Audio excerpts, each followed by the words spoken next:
வார்த்தைகளை அளந்து பேச வேண்டும். நீங்களும் எல்லாத்தையும் கவனித்துக் கொண்டே இருப்பீர்கள், கவனிக்காத மாதிரியும் இருப்பீர்கள். என்டிஏக்கு இது நடத்துவதற்கு அருகதையும் இல்லை, தகுதியும் இல்லை என்கிற வார்த்தை இடம்பெறலாமா? நான் ஒருத்தர் பேசிட்டு இருக்கும்போது நான் குறுக்க பேசவே இல்லை. எல்லோரும் அன்போடு பழகுறோம்.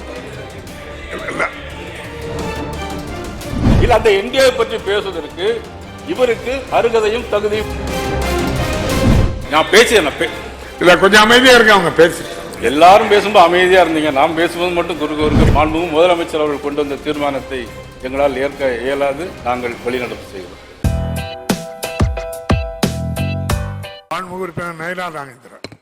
மாண்புமிகு பேரவைத் தலைவர் அவர்களே, முதலமைச்சர் கொண்டு வந்த தீர்மானத்தில் ஆதரித்து பேசலாம், எதிர்த்தும் பேசலாம். ஆனால் ஆதரித்து பேசக்கூடிய வார்த்தைகளை அளந்து பேச வேண்டும். எனக்கு முன்னாலே பேசிய உறுப்பினர் ஒருத்தர் பேசினார், நீங்களும் எல்லாத்தையும் கவனித்துக் கொண்டே இருப்பீர்கள், கவனிக்காத மாதிரியும் இருப்பீர்கள். இல்ல, தவறான குற்றச்சாட்டை சொல்லாங்க.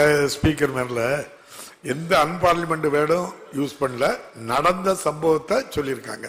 அதனால பதிவு பண்ண சம்பவம் என்பது வேறு, உண்மைக்கு புறம்பானது.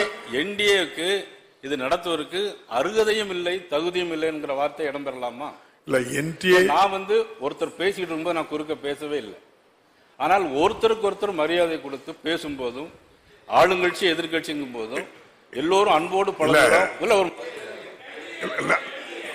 நான் சொல்றேன், அந்த வார்த்தை பயன்படுத்துவது சரியானது என்று நீங்கள் சொன்னது அருகதையும் இல்ல. நேஷனல் டெஸ்டிங் ஏஜென்சி, அந்த ஏஜென்சியை தான் அவர் குறிப்பிட்டு சொன்னாரு. உயர் நீதிமன்றம், உச்ச நீதிமன்றம், மாணவர் அமைப்பு எல்லாருமே அதை குற்றச்சாட்டா சொல்றாங்க. அதனாலதான் அதனோட இப்போ ஒன்றிய அரசு இல்ல ஒன்றிய அரசோ கூட்டணியோ சொல்லல, அருகதையும் தகுதியும் இருக்கிற அவர் சொன்ன வார்த்தை அப்படியே சொல்றாங்க. நேஷனல் டெஸ்டிங் ஏஜென்சி தகுதி இழந்துட்டுங்கிறத தான் அவர் சொன்னாரு. அதை ஏற்கனவே ஒன்றிய அரசு அதை நினைச்சுதான் அந்த டெஸ்ட் எழுதுறதுக்கு அந்த இதை ரத்து பண்ணிட்டாங்களே, அவங்களுக்கு அந்த உரிமை இல்லைட்டாங்களே. நீங்க அதனால இல்ல, அந்த சேர்மனையும் மாற்றுவதோடு மட்டும் தகுதியும் இருக்கு.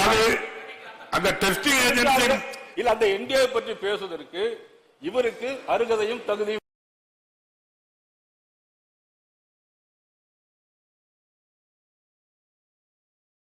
மாண்பு உறுப்பினர் ஆளுநர் ஷானவாஸ் குறிப்பிட்டதை போல உச்ச நீதிமன்றத்தினுடைய தீர்ப்பின் அடிப்படையில் அன்றைக்கு இருந்த காங்கிரஸ் அரசாங்கம், அன்றைக்கு இருந்த நமது கூட்டணி அரசாங்கம் அன்றைக்கு தான் கொண்டு வந்தார்கள். நான் பேசியேன், கொஞ்சம் அமைதியா இருக்க. அவங்க பேசி அது அன்றைக்கு கொண்டு வந்தது. அதனுடைய அடிப்படையில் இன்றைக்கு உள்ள பிரச்சனை என்பது, இதே மன்றத்தில் 2 முறை நமது தீர்மானங்களை கொண்டு வந்திருக்கிறோம். கடந்த அரசும் நமது முதலமைச்சர் அவர்களும் இது கொண்டு வந்து இல்ல, நீங்க அவங்க கொண்டு வந்திருந்தாலும் விருப்பப்பட்டவங்க. நீங்க 2018 சட்டமாக்கலாம். இல்ல, நான் பேசி எல்லாரும் பேசும்போது அமைதியா இருந்தீங்க. நான் பேசும்போது மட்டும் குறுக்க இல்ல, நான் தவறா சொல்லல. உங்களுக்கு தெரிஞ்சதும் சேர்த்து சொல்லுங்க, அவ்வளவுதான். இந்த தீர்மானத்தை பொறுத்த மட்டிலும் இதில் ஒரு குளறுபடி நடந்ததாக மத்திய அமைச்சரே அதன் மீது நடவடிக்கை எடுக்கப்படும் என்று சொல்லியிருக்கிறார்கள். அது மட்டுமல்ல, பல்வேறு காலகட்டங்களில் நாம் எல்லோரும் இருந்திருக்கிறோம்.